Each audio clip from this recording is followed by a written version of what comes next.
This is Pet Life Radio. Let's talk pets.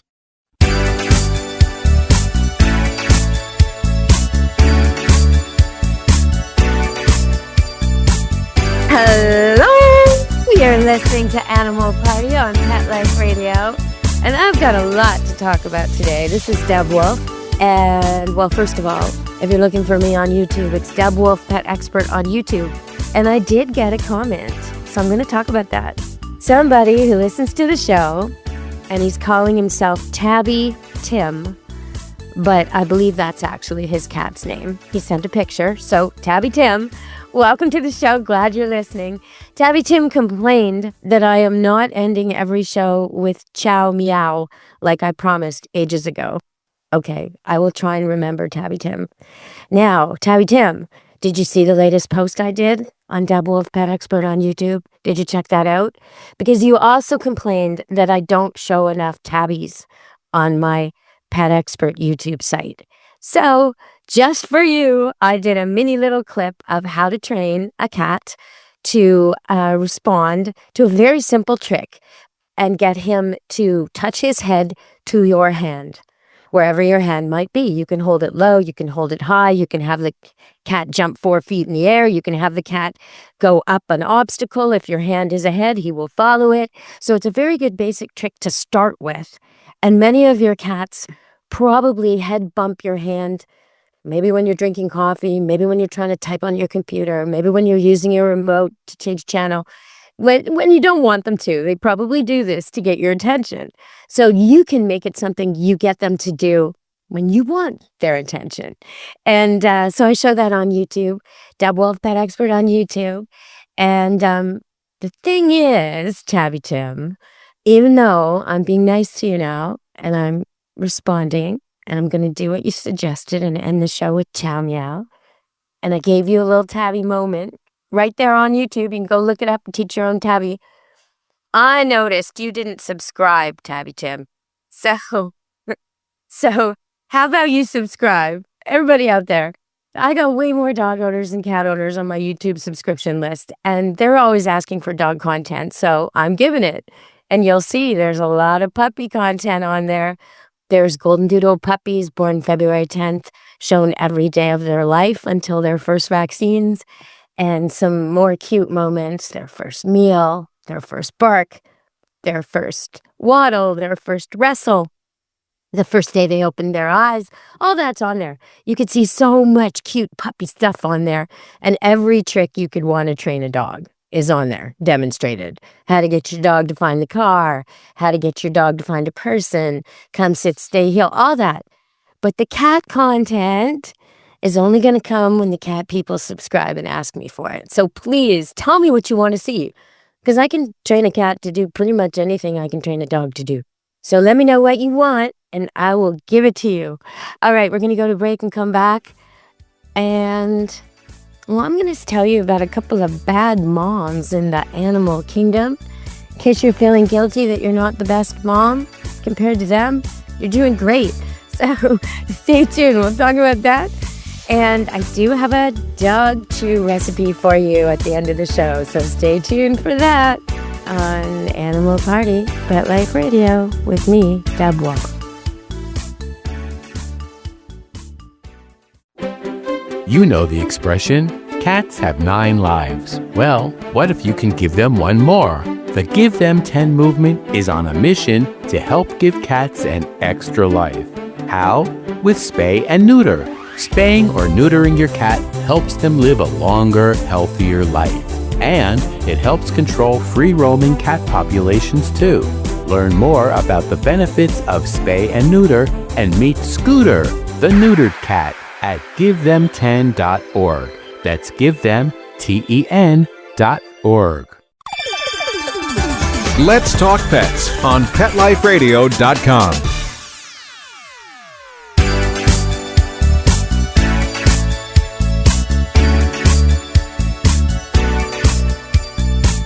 Hello! We're back on Animal Party, Pet Life Radio, with me, Deb Wolfe.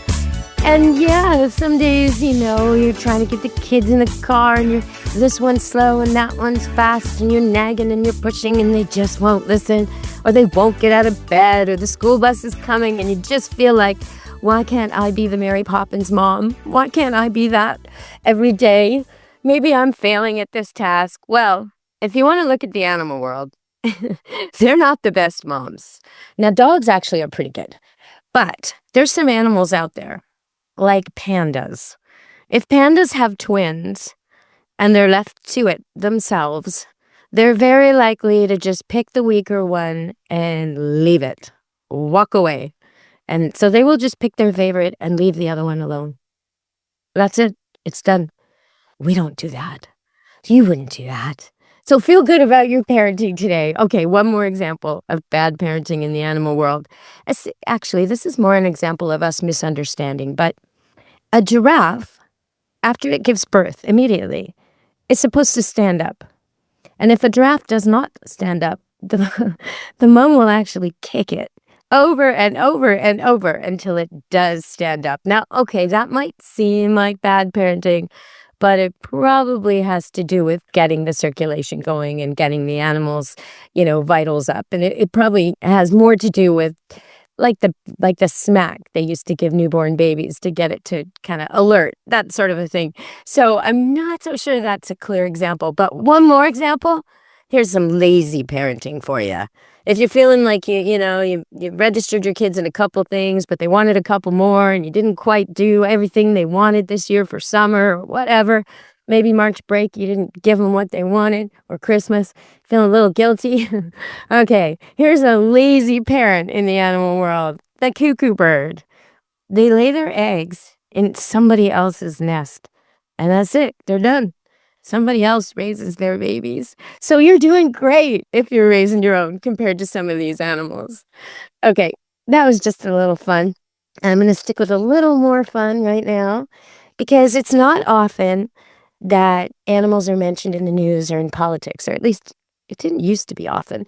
But now that I'm looking for it, I'm finding it all the time. So I was watching a comedy routine on television. Actually, I think it was on my cell phone. And it was Jon Stewart. And he was talking about the latest difficulties between America and Canada. And he was talking about Canada, and I just loved the way he described us. He said he was sort of questioning the logic behind America picking a fight with Canada, causing a trade war with Canada, tariffing Canada, causing conflict with its oldest best friend and best neighbor. And he said, why would we pick a fight with a nation that is the labradoodle of allies? And I thought that was great. First of all, because it fits into what I want to talk about. And I love labradoodles and golden doodles, and especially, and poodles. And it's a good description. The Labrador Retriever is from Labrador, which is in Canada.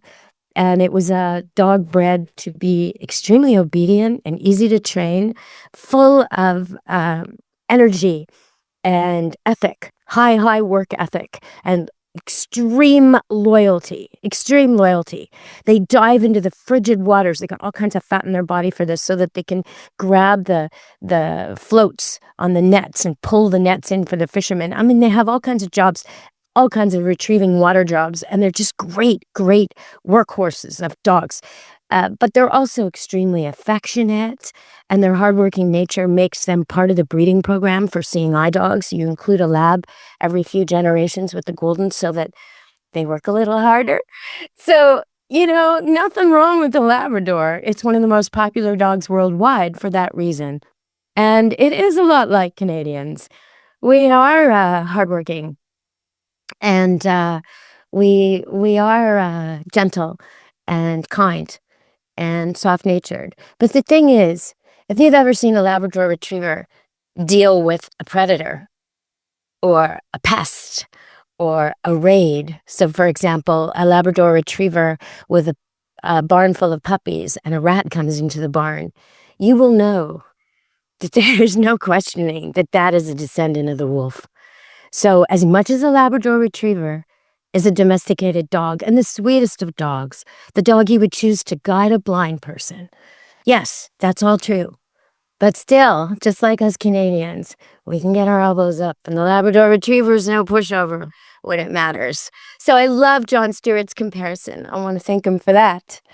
All right. So I want to talk about a couple of products that I'm not so happy with. And I guess I'll do that after the break. Are you suffering this year? Are you suffering from fleas like you never have before? Are your animals itching and scratching and it's not even really spring yet? We're just beginning. I mean, here in Vancouver, the cherry tree season is happening and they're blooming and the weather's turned nice, but it's just started, right? And already, what is going on with the fleas? Well, yeah, I got bad news, but I got good news too. So stay tuned on Animal Party Pet Life Radio. Begging to hear more of your favorite show? Full episodes of all our shows are available on demand. Go to PetLifeRadio.com to fetch our entire lineup of Possum Pet podcasts. Also, dig us up in iHeartRadio and iTunes. Let's talk pets. Live and on demand, only from Pet Life Radio. Let's talk pets Let's talk pets on Pet Life Radio. Pet Life Radio. PetLifeRadio.com.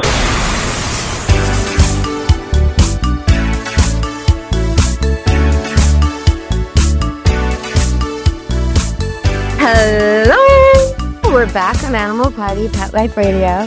And you know, these fleas, oh my gosh, they can be so stubborn.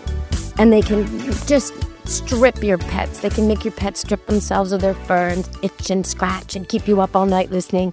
And you feel so bad when you look at your bald cat or your cat with patches of hair missing or your dog that's just so uncomfortable. And if they're allergic, it's even worse. So here's the thing. This is kind of like would I lie to you? Yeah, would they lie to us? I think they're lying to us. Okay, what have I noticed? I've noticed that the flea remedies, the things that are preventative and over-the-counter and affordable, are still working.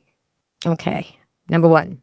Number two, the things that are preventative and unaffordable are rather considered high-end and bought, and you spend much, much more money. So not $12 to $15 for a 3-month dose for cats, but rather $80 for a 3-month dose for cats, or maybe a 4-month, but still, the price difference is huge. Okay, these products with fancier names, the kinds that are sold at the vet, are not working anymore. In fact, when I called up my vet to say, I don't know what's going on, but I'm having this terrible issue, I was told specifically that they have found that Advantage isn't working anymore. And they're telling everyone to switch to Apoquel. What? No. That's not the same.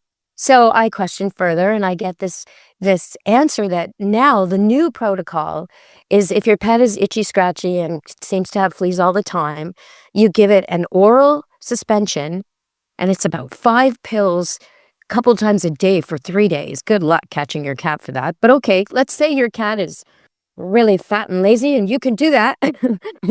Okay, not a 1-day thing and then the cat disappears and you can't find it for the rest of the doses. Let's just say you can do that, or you put your cat in a cage and you actually for 3 days to do this. That will kill the fleas on it right then and there, but it won't kill the larvae and the eggs.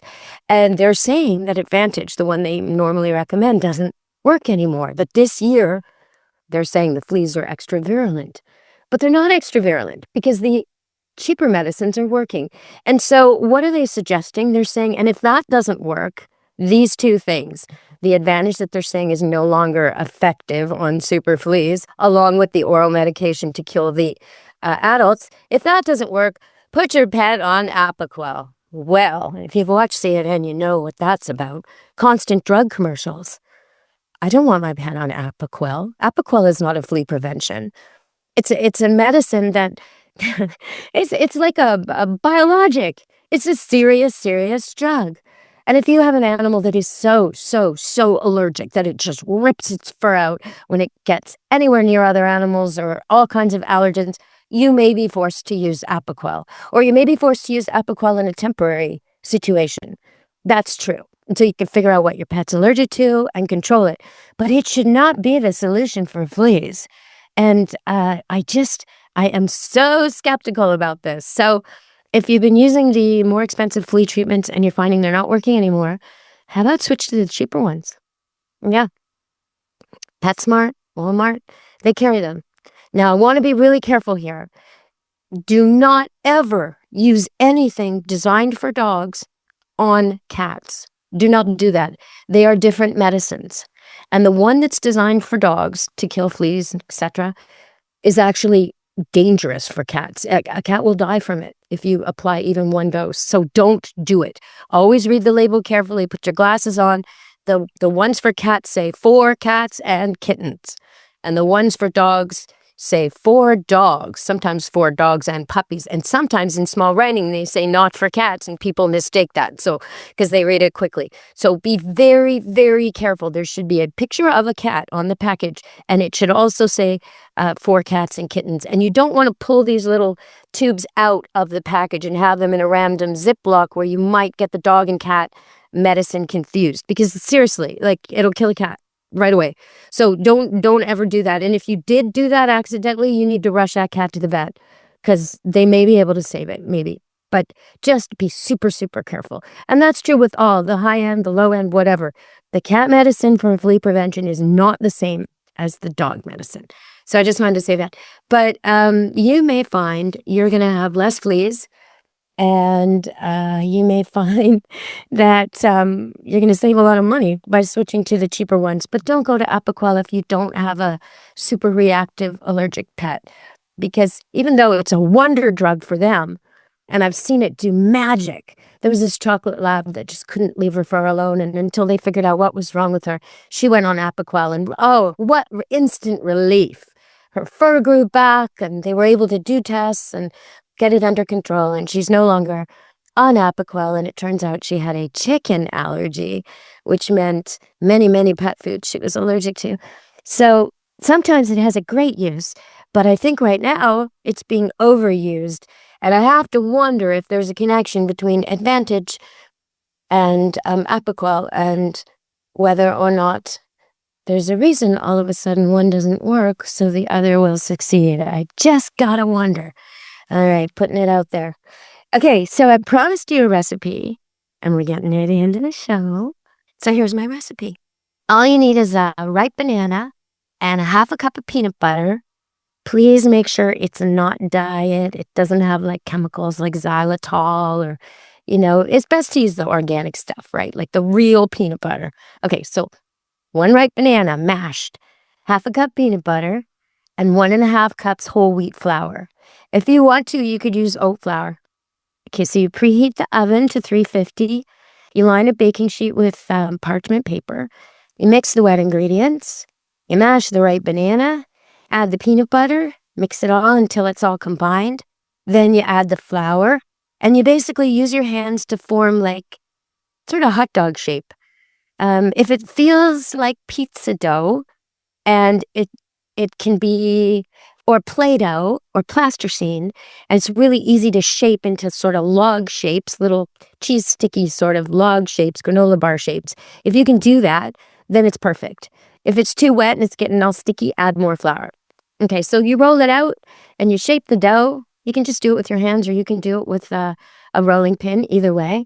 And then you just shape the dough into these, whatever shape you think your dog will like. It could be like a cinnamon straw. It could be like a bone. You could use cookie cutters. Either way, doesn't matter. And then you bake them 12 to 15 minutes, cool, and serve. You can store them in an airtight container at room temperature for up to a week, or refrigerate for a bit longer. So you can experiment with all different kinds of shapes, but I would suggest whatever you choose, make them all the same size and thickness. Because if you have some tiny ones and some huge ones, then you're likely to have the huge ones raw in the middle and the tiny ones burnt. You want them to all take equal time. So if you're doing this with kids, you might want to have 2 trays and let them do small ones on one and big ones on the other, something like that. But yummy, yummy, yummy for everybody. Okay, thanks for listening, everyone. And for Tabby Tim, ciao meow. And for me and Animal Party and Pet Life Radio, be good to your animals. Let's Talk Pets, every week on demand. Only on PetLifeRadio.com.